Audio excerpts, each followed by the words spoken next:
5 months later, she's back in town with a baby bump and accidentally runs into the billionaire boss.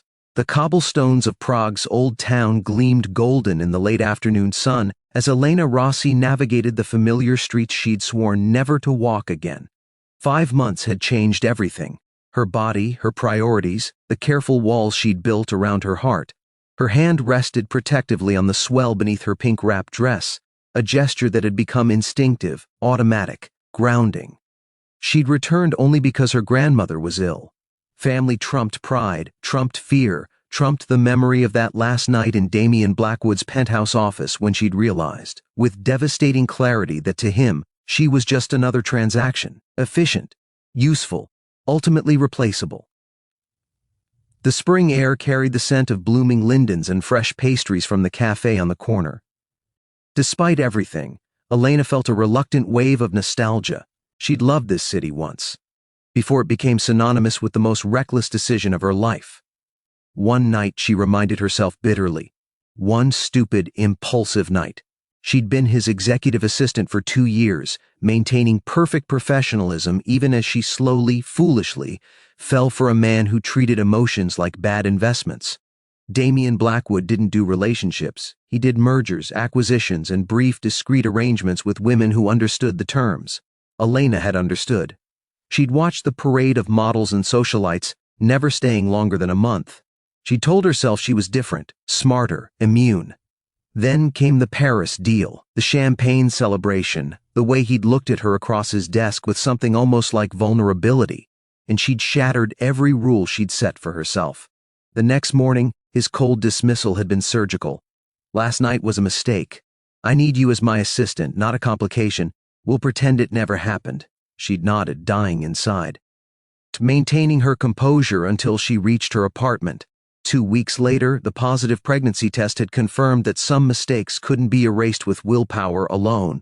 She'd left without explanation, taking a position in her grandmother's vintage bookshop in Florence, trying to build a life where Damien Blackwood was just a painful memory, not the father of her unborn child. He made his priorities clear, she told herself for the 1,000th time. He doesn't deserve to know. Elena turned onto Pariska Street, her grandmother's medication clutched in her handbag, lost in thought. She didn't notice the black Mercedes idling at the curb, or the tall figure emerging from the back seat until she collided directly into a wall of expensive suit and familiar cologne. Strong hands gripped her shoulders, steadying her. "Careful?" The word died as their eyes met. Time collapsed. 5 months vanished. Elena felt every carefully constructed defense crumble as she stared into the steel-gray eyes that still haunted her dreams. Damien Blackwood looked exactly as she remembered, devastatingly handsome, impeccably dressed, his dark hair swept back from a face that could have been carved from marble. But something was different. Shadows lingered beneath his eyes. His jaw was tighter, tension radiating through the hand that remained on her shoulder. Elena. Her name emerged rough, disbelieving. His gaze traveled over her face with an intensity that made her skin burn, then dropped lower. She watched the exact moment he noticed. His eyes widened fractionally, then fixed on the unmistakable curve of her belly. The color drained from his face.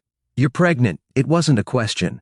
His voice had gone dangerously quiet, the tone he used before destroying competitors in boardrooms. Elena stepped back, forcing his hand to drop. Her chin lifted with hard-won dignity, observant as ever. How far along? Each word was carefully controlled, but she could see the calculation happening behind his eyes, the pieces clicking into place. "That's none of your concern." She moved to walk around him, but he shifted, blocking her path with the unconscious authority of a man accustomed to getting answers. "None of my concern?" His laugh was sharp, humorless. "Elena, if this baby is—" "Don't." The word cracked between them like a whip. "Don't you dare finish that sentence." Something flashed across his face. Anger, hurt, she couldn't tell. "I deserve to know if I'm the father." "You deserve?" The bitterness finally spilled over. "You deserve nothing. You made that perfectly clear 5 months ago when you told me I was a mistake, a complication you couldn't afford. I never said—" He stopped, jaw clenching. "That's not what I meant." "It's exactly what you meant." Elena's voice shook despite her efforts to control it. "I was good enough to work for you, good enough to sleep with for one night when you were feeling generous, but not good enough to be anything more. Well, guess what? I don't need your permission or your acknowledgement. I'm perfectly capable of handling this alone. So you ran. His eyes narrowed. You just disappeared without a word.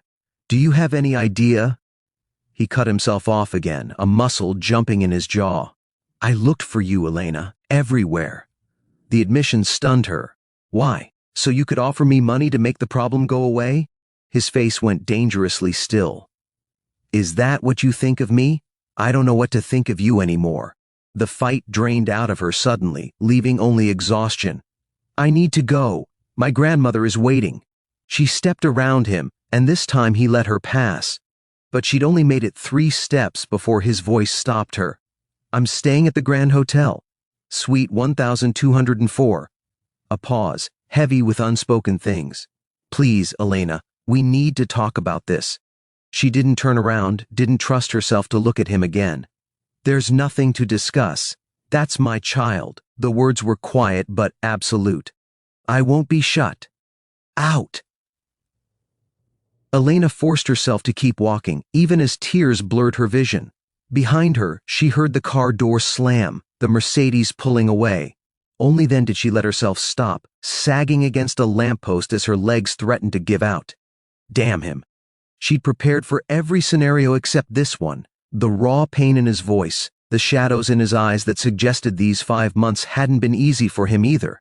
It would have been simpler if he'd been cold, dismissive, the heartless billionaire from her imagination. Instead, he'd looked at her like she'd ripped something vital from him when she left. Elena pressed her palms against her eyes, trying to compose herself. Her phone buzzed, probably her grandmother wondering what was taking so long. She needed to get herself together, deliver the medication, return to her tiny Florence apartment, and forget this ever happened. But as she resumed walking, she couldn't shake the memory of Damien's face when he'd seen her condition, the mix of shock and something else, something that looked almost like hope. Sweet. 1204, she thought unwillingly. He's staying in Prague. It didn't matter. She'd spent 5 months learning to be strong, learning that she could do this alone. One chance encounter wouldn't change that. Even if her treacherous heart was already questioning everything she did convinced herself was true. The apartment smelled of chamomile tea and old books, familiar and comforting. Elena's grandmother, Nona Sofia, sat in her favorite armchair by the window, a crocheted blanket across her lap despite the warmth of the day. At 78, she remained formidable, sharp eyes that missed nothing, a spine that refused to bend to age or circumstance. You look like you've seen a ghost, Sophia observed, as Elena set the medication on the side table. And not a friendly one. Elena attempted a smile. The pharmacy was crowded. I'm just tired. Sophia's gaze was knowing. You were always a terrible liar, cara mia. Sit, tell me. What happened? There was no point in evasion. Her grandmother had an unsettling ability to extract truth like a dentist pulling teeth, painful but ultimately necessary. Elena sank onto the settee, her hands automatically cradling her belly. I ran into him, she said quietly. Damien. Sophia's expression didn't change, but her fingers stilled on her crochet work. I see. And he saw. Elena gestured helplessly at her midsection. He knows Nona, or at least he suspects. Good. Elena's head snapped up. Good? How is that good? You know what he said to me. How he treated what happened between us like some embarrassing accident to be swept under the rug. I know what you told me, he said, Sophia corrected gently. But I also know you've been miserable these 5 months, trying to convince yourself that keeping this secret was noble rather than cowardly. The words stung because they carried truth. I wasn't being cowardly, I was protecting myself. Protecting my baby from a man who sees children as liabilities on a balance sheet. Did he say that? Sophia set down her crochet. Today, when he learned about the pregnancy, did he react the way you expected?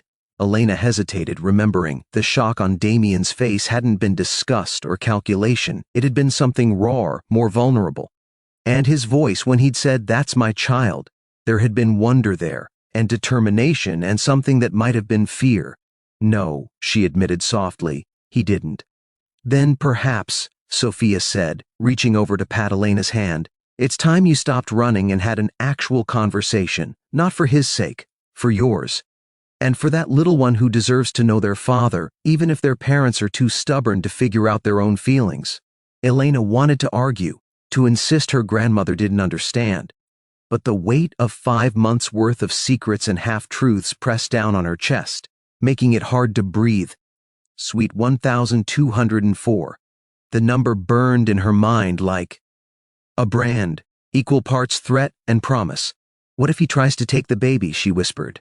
He has money, lawyers, power. I have nothing. Sophia's laugh was surprisingly robust. You have everything that matters, Tesoro. You have love, courage, and the kind of strength that money can't buy. And if that man is half as intelligent as you've always claimed, he'll recognize that you're not someone to be bullied or bought. She paused, her expression softening. But more importantly, what if he doesn't try to take anything? What if he simply wants to be a father? The possibility terrified Elena more than the alternative. She could fight against corporate ruthlessness, could steel herself against legal threats and financial manipulation.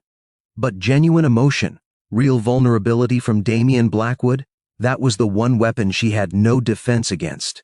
I don't know if I can do this, Elena admitted, her voice breaking. Yes, you can.